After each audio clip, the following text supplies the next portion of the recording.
মাত্র 1.5 থেকে 2 বছর বয়স, কোরআনের এক অংশ পড়া হচ্ছে আর এক অংশ বলে দিচ্ছে। ذكر رحمة ربك عبده زكريا إذ نادى ربه نداء خفيا মায়ের গর্ভের মধ্য থেকে কোরআনের হাফেজ হয়েছে। যেই সময় পৃথিবীতে কোরআন পড়ে দেওয়া হচ্ছে, যেই সময় পৃথিবীতে মুসলমানদের হত্যা করা হচ্ছে, এই সময় আল্লাহ তাআলা সন্তানদেরকে গর্ভে হাফেজ করে বুঝাতে চায়, তোমরা ষড়যন্ত্র করে কোরআনকে নিশ্চিহ্ন করতে পারবা না। কোরআনকে হেফাজত করবে কে? এই যে গত 3 দিন আগে একটা ভিডিও দেখার পরে আশ্চর্যিত হয়েছে, মনের মধ্যে বড় আনন্দ লেগেছে। এই পৃথিবীর মধ্যে আল জাজিরা দেশের ভেতরে সাম্প্রতিক একটা সন্তান জন্মগ্রহণ করেছে। ওই সন্তানের নাম হলো ইয়াহিয়া। ওই সন্তানটা পৃথিবীতে আসার পরে যখন 1.5 থেকে 2 বছর বয়স হয়ে গেছে, লক্ষ্য করে দেখা যায় এই সন্তানটা মায়ের গর্ভের ভেতর থেকে পুরো কোরআনের হাফেজ হয়ে জন্মগ্রহণ করেছে। মানুষেরা বড় আশ্চর্য হয়ে গেল। ছোট্ট বাচ্চা 1.5 থেকে 2 বছর বয়স, ভালোভাবে কথা বলতে পারে না, অথচ কেমন করে কোরআনটা পড়তে পারে। কোরআনের একটা আয়াত বলার পরে অন্য আয়াত তিনি তিলাওয়াত করে শোনায়া দেয়। কোরআনের এক অংশ বলার পরে অন্য অংশ তিনি তেলাওয়াত করে শুনে দেয়। এই ছোট্ট মায়ের কাছে সাংবাদিকেরা চলে গেল। যাওয়ার পরে জিজ্ঞেস করে বলে, মা আপনি একটু সন্তান সম্পর্কে বলেন তো দেখি।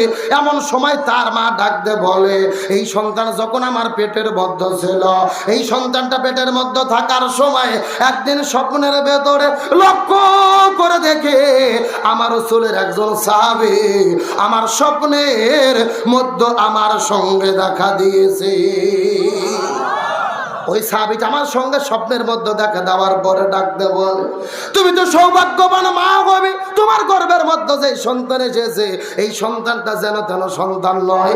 এই সন্তান তোমার পেটের মধ্য থেকে আল্লাহর কোরআনের হাফেজে জন্মগ্রহণ করবে। কিন্তু সন্তানটা পৃথিবীতে আসার পরে এই দুনিয়ার কোনো যেন তেন নাম রাখবে না, তোমার সন্তানের নাম রাখবে ইয়াহিয়া। সুবহানাল্লাহ রাখতে বলেন। এই জন্য তার মা ডাকতে বলে, ওই স্বপ্নের পরে আমি সন্তানটার নাম ইয়াহিয়া রেখেছি। এ মুসলমান ভাইরা, যেই পৃথিবীর ভেতরে কোরআনকে যখন পুড়ে দেওয়া হচ্ছে, কোরআনের বিরুদ্ধে যখন ষড়যন্ত্র করা হচ্ছে, আল্লাহ মায়ের গর্ভের মধ্যে সন্তানদের হাফেজ বানায়া বুঝাইতে চাই পৃথিবীর জালেমেরা রে, ইন্না নাহনু নাযালনা যিকরা ওয়া ইন্না লাহু লাহাফিজুন। আমি কোরআন নাজিল করেছি আর কোরআনের হেফাজতের দায়িত্ব আমি আল্লাহ আমার নিজে। চিৎকার করে বলেন আল্লাহু আকবার। মাত্র 1.5 থেকে 2 বছর বয়স, কোরআনের এক অংশ পড়া হচ্ছে আর এক অংশ বলে দিচ্ছে। মায়ের গর্ভের মধ্য থেকে কোরআনের হাফেজ হয়েছে। যেই সময় পৃথিবীতে কোরআন পড়ে দেওয়া হচ্ছে, যেই সময় পৃথিবীতে মুসলমানদের হত্যা করা হচ্ছে, এই সময় আল্লাহ তাআলা সন্তানদেরকে গর্ভে হাফেজ করে বুঝাতে চায়, তোমরা ষড়যন্ত্র করে কোরআনকে নিশ্চিহ্ন করতে পারবা না। কোরআনকে হেফাজত করবে কে? আরো জোরে বলেন। কিন্তু একটা কথা ভালো করে বোঝার চেষ্টা করবেন, আমরা হযরত আব্দুল কাদের জিলানী রহমতুল্লাহ আলাইহি এর জীবনীর মধ্যে পড়েছি, বড় পীর আব্দুল কাদের জিলানী রহমতুল্লাহ আলাইহি তার মায়ের গর্ভের মধ্য থেকে 18 পারা কোরআনের হাফেজ হয়েছিল। সুবহানাল্লাহ বলেন। এটা কোরআন নয়, হাদিস নয়, এটা হলেন একটা জীবনী গল্প। একটা কথা ভালো করে বোঝার চেষ্টা করবেন, গর্ভের মধ্য থেকে হাফেজ হলেই কোরআনের দাম বাড়বে আর হাফেজ না হলে কোরআনের দাম কমবে, বিষয়টা এমন নয়। কিন্তু আল্লাহ তাআলা বলে, তাবারাকাল্লাযী বিয়াদিহিল মুলক ওয়া হুয়া আলা কুল্লি শাইইন কদির। সর্বময় ক্ষমতার মালিক কে? আল্লাহ চাইলেই যে পারে, এটাই তার প্রমাণ। সুতরাং পৃথিবী থেকে কোরআনকে নিশ্চিহ্ন করা যাবে? তাহলে আল্লাহর পয়গম্বর ছিল হযরত ইয়াহইয়া আলাইহিস সালাম। গভীর মনোযোগ। হযরত ইয়াহইয়া আলাইহিস সালাম যেই যুগে বসবাস করত, ওই এলাকার মধ্যে একটা জালেম বাদশা ছিল। যারা বলেন কি বাদশা? এই জালেম বাদশা মানুষের সুন্দরী মেয়েদেরকে ধরে ধর্ষণ করত, অন্যের স্ত্রীকে ধরে এনে ধর্ষণ করত। হযরত ইয়াহইয়া আলাইহিস সালাম এই দৃশ্য দেখার পরে ওই জালেমের জুলুমের বিরুদ্ধে ফতোয়া দিল, বিরুদ্ধে কথা বলল। তার কারণ জালেমের জুলুমের বিরুদ্ধে কথা বলার দরকার আছে না নাই? আরো জোরে বলেন। আমার প্রিয় বন্ধুগণ, মুসলমান ভাইরা, গভীর মনোযোগ। কিন্তু আল্লাহর পয়গম্বর ইয়া যখন জালেমের জুলুমের বিরুদ্ধে যখন কথা বললো, ওই জালেম তার বাহিনীকে পাঠাইয়া দিল ইয়াকে মারার জন্য। কথাগুলো সুন্দর করে বোঝার চেষ্টা করবেন। আল্লাহর পয়গম্বর ইয়া নামাজ পড়তে পড়তে যখন নামাজের সিজদায় চলে গেছে, ওই মসজিদের ভেতরে তার দেহ থেকে কাল্লাটাকে আলাদা করে ফেলা হয়েছে। রক্ত বের হয়ে পুরো মসজিদটা রক্তে রঞ্জিত হয়ে গেল। আল্লাহর কি খেলাই! হযরতে ইয়া আলাইহিস সালাম এর যিনি বাবা ছিল তিনিও আল্লাহর পয়গম্বর, যার নাম হলো হযরতে জাকারিয়া আলাইহিস সালাম। সুবহানাল্লাহ বলেন। এই জাকারিয়া নবীর কাছে যখন খবর পৌঁছে গেল তোমার সন্তান ইয়া জমিন থেকে বিদায় নিয়ে চলে গেছে, এই কথা বলার পরে জাকারিয়া নবী দৌড়াইতে দৌড়াইতে ওই মসজিদের মধ্যে যাওয়ার পরে সন্তানের অবস্থা দেখার পরে ডাক দে বলে, জালেমের বাচ্চারা আমার সন্তানকে কেন জমিন থেকে বিদায় করে দিলে? এই কথা বলার পরে জালেমেরা ডাক দে বলে, এ জাকারিয়া রে, তোমার সন্তানটাকে বিদায় করেছে, এখন আমরা তোমাকেও বিদায় করে দিতে চাই। এই কথা বলার পরে জাকারিয়া নবীকে মারার জন্য হামলা করলো। জাকারিয়া নবী দৌড়াই সামনে, আর জালেমের বাচ্চারা দৌড়াই পেছনে পেছনে। এইরকম দৌড়াইতে দৌড়াইতে দৌড়াইতে বিশাল বড় একটা গাছের কাছে চলে গেছে। ওই গাছটার আর সহ্য করতে পারে না, গাছটার জবান খুলে গেছে।